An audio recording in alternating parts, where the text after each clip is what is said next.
Baik, Assalamualaikum warahmatullahi wabarakatuh. Perkenalkan, nama saya Mona Lisa, NIM 2009086-003.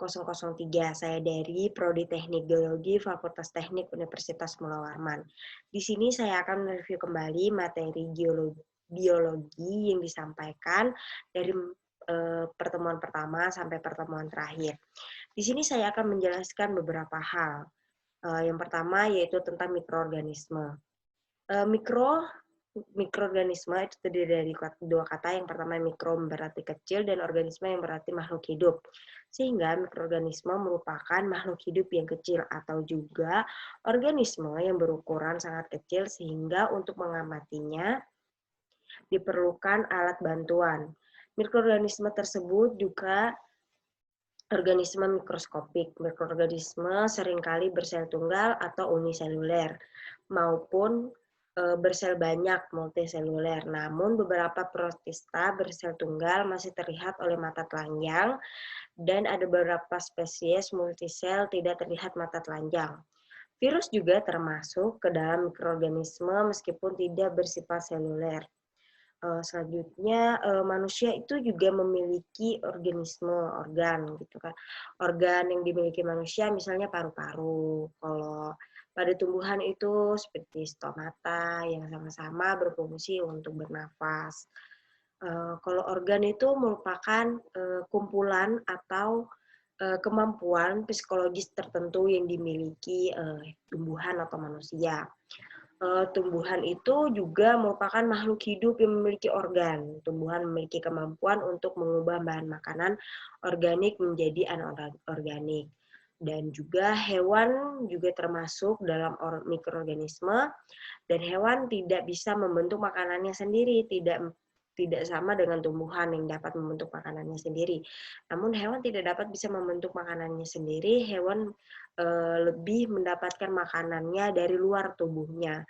Tidak seperti tumbuhan yang dapat membuat makanannya dari tubuhnya sendiri. Lanjut.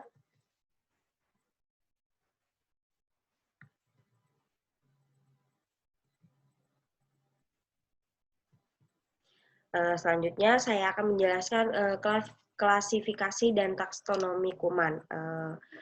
Untuk klasifikasi dan determinasi kuman itu dipakai Bergey's Manual of Determinative Bacteriology yang menggambarkan sifat-sifat kuman secara terperinci, atau bisa dibilang nama kuman atau klasifikasi kuman ini digunakan nama atau buku panduan dari Bergey.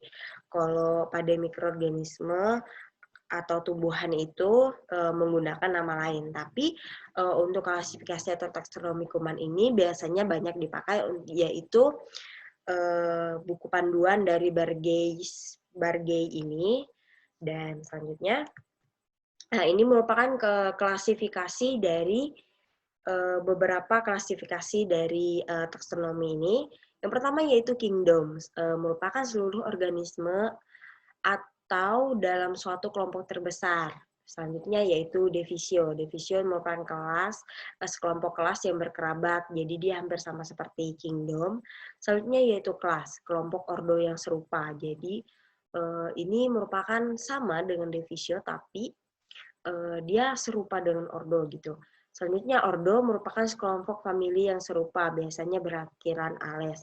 Jadi jika ada kuman atau bisa dibilang organisme yang namanya berakhiran ales itu termasuk dalam ordo. Selanjutnya itu familia, merupakan sekelompok genus yang serupa, biasanya berakhiran acae. Biasanya kalau kita menemukan sama seperti ordo, kalau kita menemukan suatu nama atau mikroorganisme yang berakhiran acae, biasanya itu berasal dari familia. Selanjutnya genus. Genus merupakan sekelompok spesies yang serupa. Ini hampir sama dengan familia, tapi dia tidak berakhiran acae. Selanjutnya yaitu spesies, merupakan sekelompok organisme yang berkerabat dekat yang individunya di dalam kelompok itu yang serupa. Biasanya selanjutnya semakin ke bawah semakin banyak persamaannya. Benar, semakin ke bawah urutannya dari kingdom, divisio, kelas, ordo, familia, genus, dan spesies, semakin ke bawah maka semakin banyak persamaannya. Misalnya pada kingdoms dan genus, maka yang paling banyak itu persamaannya di genus. Kenapa? Karena pada kingdom mungkin persamaannya tidak terlalu banyak, tapi semakin ke bawah pada spesies mungkin persamaannya lebih banyak gitu, lebih kingdom mungkin ada, divisio mungkin ada, pada kelas ini pada kelas juga ada, di spesies. Jadi semakin ke bawah tuh semakin ada. Lanjut, klasifikasi dan taksonomi kuman. Klasifikasi adalah penataan teratur atau unit-unit ke dalam kelompok taksa atau satuan yang lebih besar berdasarkan persamaan sifat organisme-organisme tersebut. Lanjut.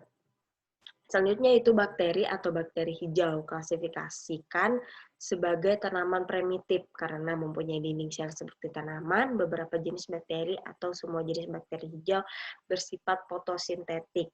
Bakteri dan bakteri hijau ini merupakan tanaman primitif yang mempunyai dinding sel tanaman dan beberapa jenis bakteri yang semua bakteri hijau bersifat fotosintetik. Jadi beberapa dari bakteri dan bakteri hijau ini memiliki dinding sel seperti tanaman. Tanaman memiliki dinding sel dan beberapa jenis bakteri dan semua jenis bakteri hijau juga memiliki atau bersifat fotosintetik, di mana kita tahu bersifat fotosintetik ini yaitu tanaman yang bisa melakukan fotosintesis atau melakukan dapat membuat makanannya sendiri, seperti itu.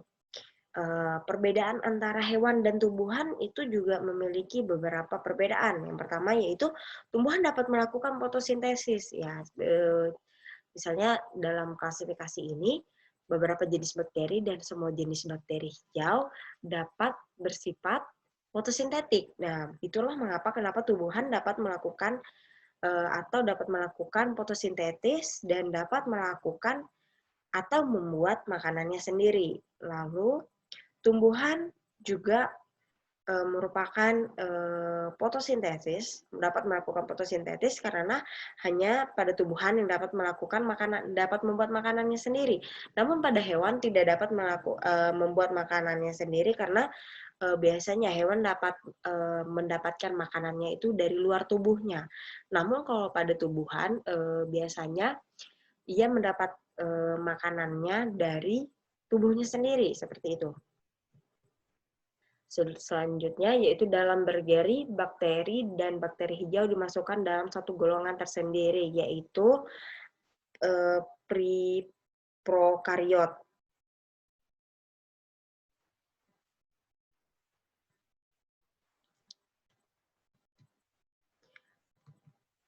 Bergeri ini sendiri merupakan pedoman atau acuan. Jadi dalam pedoman atau acuan bakteri dan bakteri hijau ini dimasukkan dalam satu golongan tersendiri yang disebut prokariot. Gitu. Prokariot itu mempunyai inti primitif. Inti terdiri dari DNA yang terbuka dan tidak terbungkus dalam suatu selaput atau membran. Jadi kalau dibedakan, prokariot itu inti sel, dia tidak membungkus dan membran sel, DNA-nya tidak membungkus DNA dan DNA-nya itu terbuka.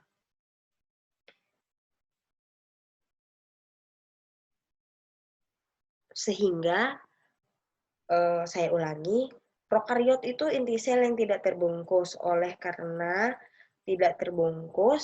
itu DNA-nya terbuka sehingga sitoplasmanya itu menyatu. Selanjutnya yaitu eukaryotai, merupakan mempunyai inti yang sebenarnya. Contoh tanaman tingkat tinggi, hewan tingkat tinggi, dan manusia dan lain-lain. Nah, seperti saya jelaskan tadi, tumbuhan itu dapat melakukan fotosintesis, tapi manusia dan hewan tidak dapat melakukan fotosintesis karena manusia dan hewan itu tidak dapat membuat makanannya sendiri. dari tubuhnya, sehingga dia membutuhkan bantuan lain. Tapi kalau pada tumbuhan, dia dapat melakukan makanannya sendiri, dapat membuat makanannya sendiri biasanya.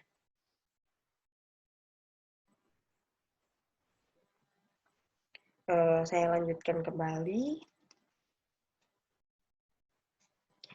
Eukariot ini merupakan DNA yang terbungkus oleh membran inti sel, sehingga tidak menyatu dengan sitoplasma. Dia kebalikan dari prokariot. Kalau prokariot tadi merupakan inti sel yang tidak terbungkus oleh membran, sehingga DNA-nya terbuka dan menyatu dengan sitoplasma, tapi eukariot ini dia DNA yang terbungkus oleh membran inti sel, sehingga dia tidak menyatu dengan sitoplasma. Lanjut, dan beberapa perbedaan prokariot dan eukariotae. Nah, prokariotare itu memiliki ukuran sel yang kecil, lebih dari 5 inci, dan relatif sederhana, tidak memiliki nukleus. Selanjutnya yaitu eukariot, memiliki ukuran sel yang besar, lebih dari 10 inci, sel yang kompleks dengan berbagai macam organel, dan memiliki nukleus. Eukariot itu merupakan tanaman tingkat tinggi. Saya kembali lagi ya. Bentar. Eukariot itu merupakan tanaman tingkat tinggi. Saya kembali lagi ke sini. Di mana bakteri melakukan fotosintesis, itu tanaman tingkat di mana bakteri yang melakukan fotosintesis itu merupakan tanaman tingkat rendah, dan yang tidak dapat biasanya itu merupakan tanaman tingkat tinggi. Tanaman yang bisa dilihat secara langsung itu misalnya jamur, itu merupakan tanaman tingkat tinggi, dan hewan tingkat tinggi biasanya manusia atau makhluk hidup yang tingkat tinggi itu merupakan manusia, gajah, atau segala macam. Kalau hewan yang tingkat rendah itu biasanya protozoa, karena itu biasanya kecil dan tidak dapat dilihat dengan kasat mata ya. Oke, lanjut, kita kembali lagi ke yang tadi. Beberapa perbedaan.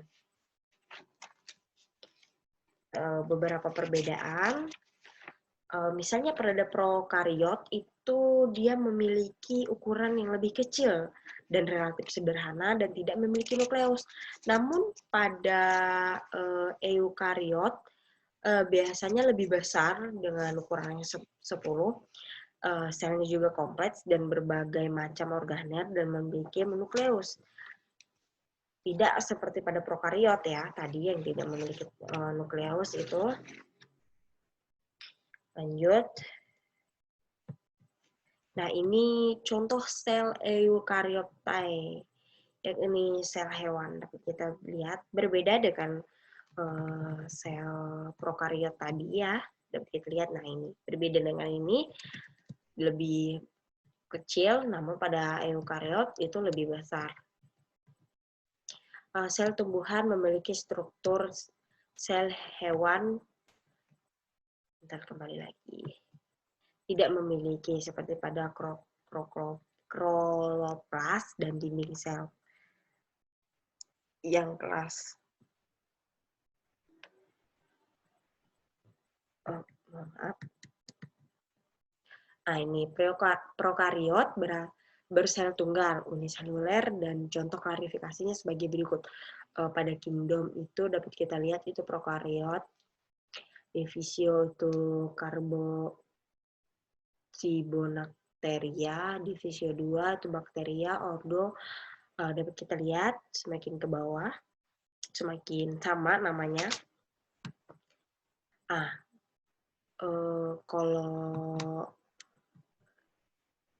prokariot bersel tunggal, uniseluler yang sebagai contoh klarifikasinya, dia berbeda pada spesies. Kalau pada yang pertama yaitu Microbacterium tuberculosis, namun pada selanjutnya yaitu Microbacterium lapre. Kenapa berbeda? Karena biasanya penempatan nama ini dibedakan tergantung nama atau tempat ditemukannya. Karena nama ini tidak tergantung misalnya namanya ini, namun nama virus-virus ini itu bisa berasal dari nama ditemukannya orang, atau tempat ditemukannya, atau kode-kode tertentu. Seperti itu. Nah, ini seperti yang saya jelaskan tadi, nomenklatur atau pemberian nama sistem binomial nama diajukan oleh Linnaeus pada tahun 1753.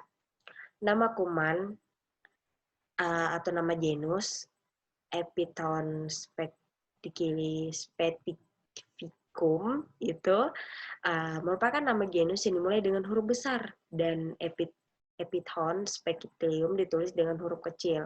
Misalnya Staphylococcus aureus. Jadi pada Staphylococcusnya itu huruf awalnya harus huruf besar, namun pada Aureusnya itu huruf awalnya pada A-nya itu huruf kecil.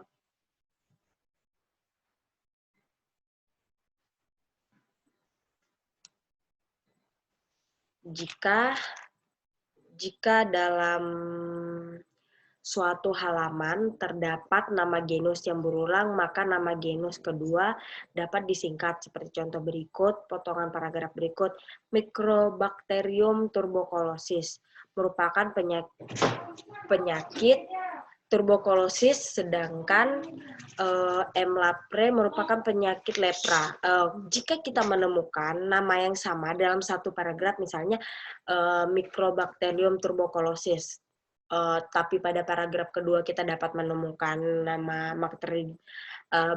Mycobacterium tuberculosis, kita dapat menyingkatnya M. tuberculosis, begitu penulisannya. Selanjutnya, nama kuman dapat berasal dari kata baru yang disesuaikan dengan bahasa Latin, atau nama seseorang penemu yang dilatinkan. Misalnya Bacillus, itu merupakan artinya batang. Biasanya ini didapat dari suatu tumbuhan. Jadi Bacillus jadi daerah batang, artinya Clostridium itu spidel atau pintalan yang halus, Micrococcus butiran kecil, Erwinia dari nama seseorang, dan Pasteurella itu dari nama Pasteur.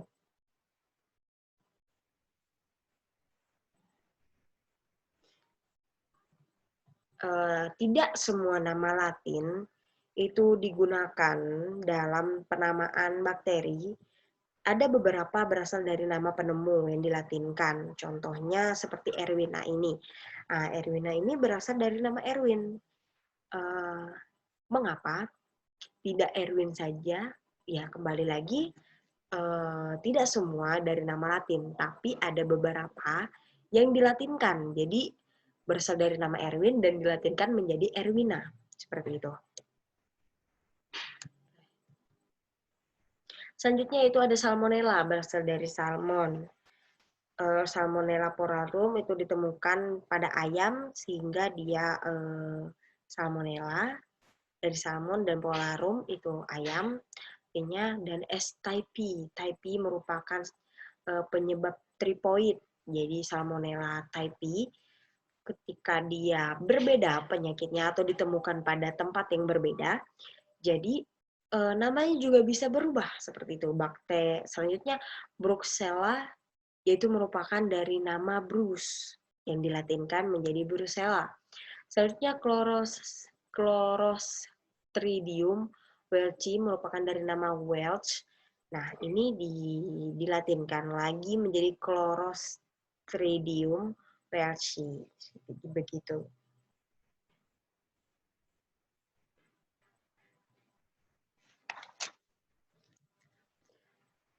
Nama-nama tersebut merupakan nama ilmiah, scientific name. Sedangkan sehari-hari yang lebih banyak dipakai seperti Gronococcus go, Neisseria itu sama dengan Neisseria gonorrhoeae. Syphilis itu nama latinnya Treponema polydium, dan Hansen itu Mycobacterium leprae, Koch atau TBC itu Microbacterium tuberculosis, dan Pneumocockus itu dari Staphylococcus pneumonia. Selanjutnya strain atau galur adalah biakan murni kuman tersusun dari kelompok kuman, merupakan tersusun dari kuman suatu isolat. Misalnya Staphylococcus aureus strain, ekspor. Spesies bakteri mengandung strain mikroorganisme yang sifatnya secara garis besar sama, tetapi memiliki perbedaan. Nah, strain ini berasal dari nama yang dikembangkan dari lab, dia di lab Oxford, dikembangkan di Oxford, dan maka didapatkan nama Staphylococcus aureus strain. Gitu. Biovar atau biotit merupakan strain yang dipilih sebagai strain yang terbaik untuk mewakili suatu spesies. Walaupun demikian, strain biovar tidak dapat memperlihatkan semua sifat strain dalam suatu spesies. Sehingga untuk menentukan bentuk-bentuk tertentu pada variasi strain digunakan penentuan subspesies seperti setrotip atau serovar, pethotip atau pethovar, methotip atau morphovar, vegatip atau fagovar. Nah, spesies adalah suatu jenis molekul yang sudah tertentu yang ditentukan oleh sifat struktural yang tidak dapat dibentuk.